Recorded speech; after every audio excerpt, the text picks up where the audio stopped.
Hey everyone, I wanted to go over the new and exciting news that we got for Monster Hunter Rise Sunbreak, which is set to release on both the Nintendo Switch and on PC on June 30th. And in this video, I want to try to go ahead and tackle a couple of questions that I think are pivotal to the story of Monster Hunter Rise Sunbreak. I'm going to try to make this a little bit of a primer video on who the Royal Knights of the Order are, what are they all about, what are they trying to represent, and more importantly, what role do they play with the monsters that are being presented in Monster Hunter Rise Sunbreak. This is going to be also a little bit of a second part to the original video that I just went over a couple of days ago when I spoke about the biggest mystery heading into Monster Hunter Rise Sunbreak, where I spoke about Chiche and what her role into the story is. So this is a little bit of a continuation to that video as well. So if you didn't necessarily watch it, I'm going to leave a link in the description below for you guys to check it out if you didn't. Also, I'm going to timestamp everything about this video so you can skip over the primer if you're not interested in the introduction as to who the Royal Knights are, and skip over to what ultimately my theories are as to what they have to do with all the monsters that are going to be introduced. So first and foremost, there's 4 Royal Knights of Order being presented into the game. The Admiral Gallius, which is the leader of the entire group, Fiorane, which is the leader of the secondary group, then Sir J and Dame Luchica. Every single one of these characters is going to be basically hanging out at the Royal Knights Command Center. This is something that we've gone over in the past before, that I've discussed it when we got the first gameplay clip presenting as to what it was. But there was also a post on the Japanese Twitter account that read as follows: the center of the investigation in Elgato is the Knights of the Command Center. Daily investigations are underway to explore the mystery of the quote-unquote incident that has occurred in the monsters around the kingdom. Now, it's interesting that they keep referring to this incident in quotation marks in several posts that I've gone over in the past, specifically also when I was talking about Chiche, where we know that in the kingdom there is incidents going on regarding monsters and situations there that are kind of like not being described in the game as of right now. And we also know that the Knights of the Royal Order are being tasked to handle the 3 lords in and around Elgato. Now, of course, the leader of this group is Admiral Gallius, a leader who brings together the Knights of the Kingdom and a commander who has been entrusted with the observation base Elgato. He doesn't say much in silence, but his dignity and silent leadership have earned him tremendous trust, not only from the Knights of the Kingdom, but from the entire kingdom. So they reference that, of course, he's been appointed by the kingdom itself. He is the reason why they are there in this outpost. He is kind of like the pivotal backbone, if you will, of the Knights of the Royal Order. And ultimately, he kind of has to report back to them or to Chiche, which is the princess, and also the guild maiden as well. Then, of course, the second one in command is Fiorane, a member of the Knights of the Royal Order, together with Admiral Gallius at the observation base Elgato, are leading the investigation team to confront the incident starting from the territory of the kingdom. A strong sense of responsibility and a serious personality are her biggest traits. Now, of course, the interesting part of this specific post is, of course, the fact that they talk about now that the incident started at the kingdom. So this is kind of like spreading outwards. And this is one of those things that is kind of like beginning to fill that picture of like what exactly is going on. One of the subsequent posts that we ended up getting mentioned that, of course, she has a strong sense of responsibility, and her no-nonsense personality may make it possible for her to force and carry out orders and duties. Rondine, in the trade window of Komura Village, is her sister. She is also part of the Royal Knights of the Kingdom. So, of course, this asserts the fact that she is basically not going to really listen. She's going to be a little bit stubborn, do things her own way, kind of like the reason why at the beginning of the introduction of Sunbreak, she kind of pushes Master Tsushi out of the way and basically is like, this is a royal matter. She is like headstrong. She's going to take care of business her own way. And of course, you know, that is kind of like the way she's being presented. And of course, they mentioned that she's the sister of Rondine, which is not a big secret since we've kind of known this for quite a while.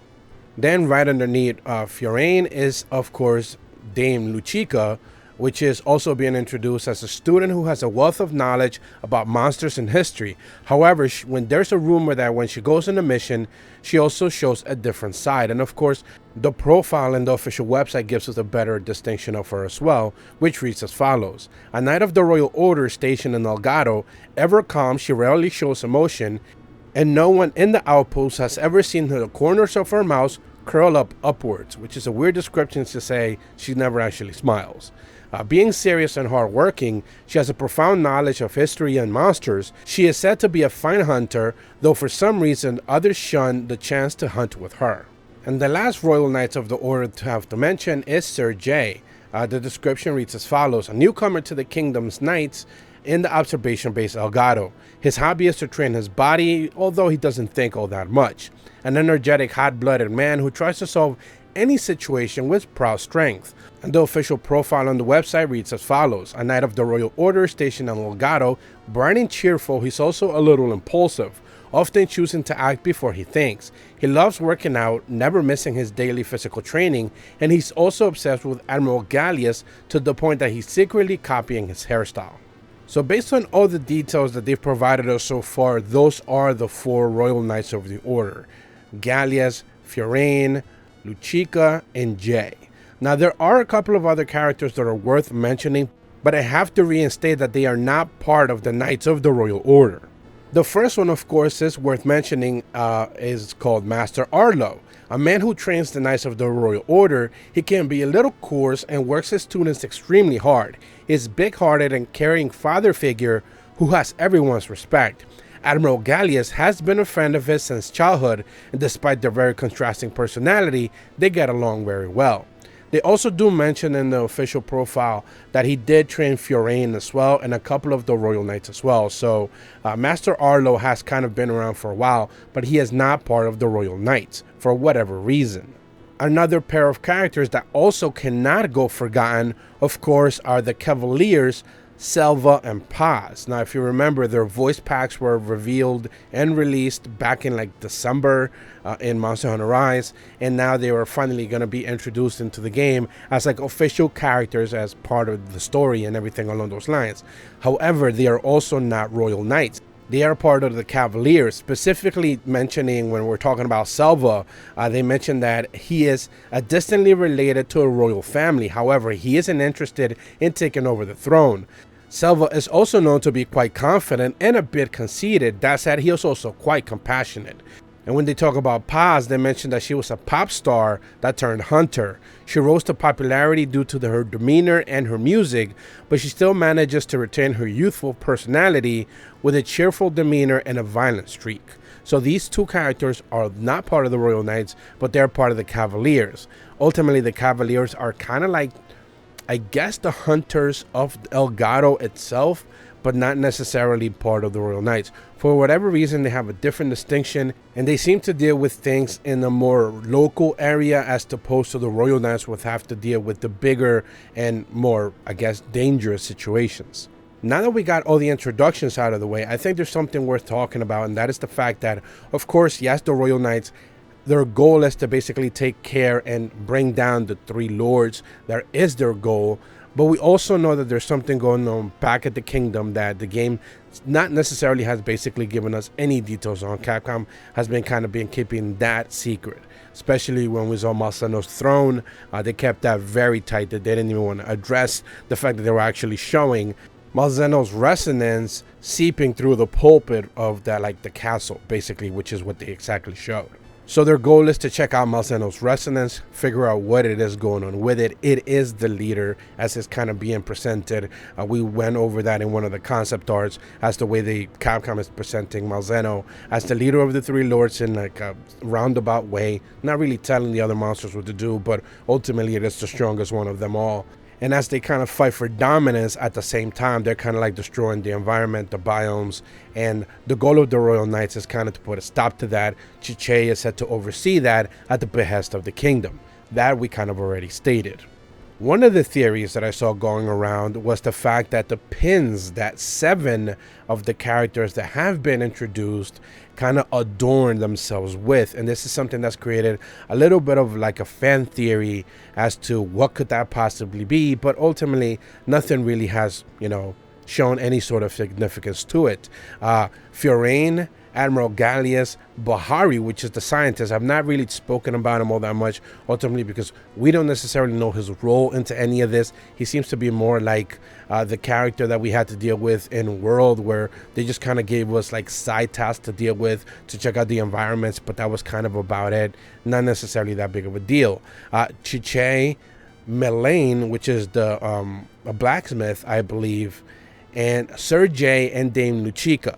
Each of these 7 characters all adorn a specific pin that a lot of people have kind of said, basically, this simplifies something, this embodies something to the story, but no one's really presented anything forward that I think is like really all that redeemable. My theory is, now after some time has passed and we've kind of been hoping for more monsters to be introduced, I think ultimately the 7 pins represent the 7 new monsters that are going to be introduced into the game. Now, I need to be very clear when I say that.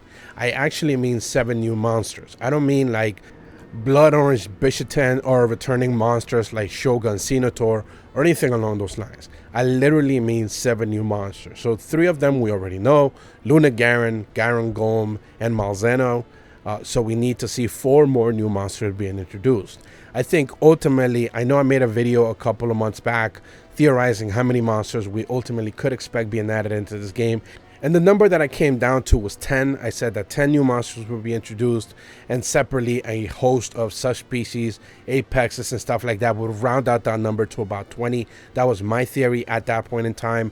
I think that number is going to be way less than that, and I know a lot of people are going to be upset when we actually get a final roster of monsters. But specifically when we're talking about these pins and what they represent, I think each color represents a monster that is going to be introduced to the game. I don't know, for whatever reason, I just keep thinking that, and ultimately I think that these 7 characters have some sort of connection as to what it is going on with the monsters that are being introduced. Each one of the colors of the pins varies. For example, Fiorane is bright red, Admiral Gallius is a deep blue, the scientist Bahari is a light green, Chiche is light blue, Menail the blacksmith is kind of like orange, Sergey is a darker, almost brown to red, crimson if you will, and Dame Luchika is purple. So each one of the colors represents, I think, a new monster being introduced, meaning that Bahari would be Garen Golem, Admiral Gallius would be Luna Garen, and of course Fiorane could possibly actually be Malzeno. Now, I'm not saying that these people are turning into monsters. That's not what I'm saying. What I am saying is that just the pins of the colors represent the monster's color. That is basically what I'm trying to say. So that is the theory that I have ongoing. Hopefully, the upcoming presentation will give us a better clue as to what this is. Obviously, the color of the new introduced monsters will give us a lot to speculate on to this point going forward. And ultimately, I'm hoping that they introduce obviously more than 7 monsters, but seeing the way they're actually going on about, and maybe even the theory that they might not even present a brand new map, therefore the Citadel will be the only map that we actually get on top of just separate arenas. I think that would be a lot of disappointment for a lot of people. And, you know, ultimately it could be just that, you know, it might not end up being as a massive expansion as Capcom seem to present it as such. But that's about all the information that I wanted to go over, give you guys a little bit of a primer for all the Royal Knights of the Order, and ultimately what my theory is on what the Royal Knights represent and what the story is going to pretty much take a spin onto at the end of the day. If you're brand new to my channel, be sure to leave a like and subscribe, hit the bell to receive notifications when the videos go up, and as always, thank you so much for watching. See ya.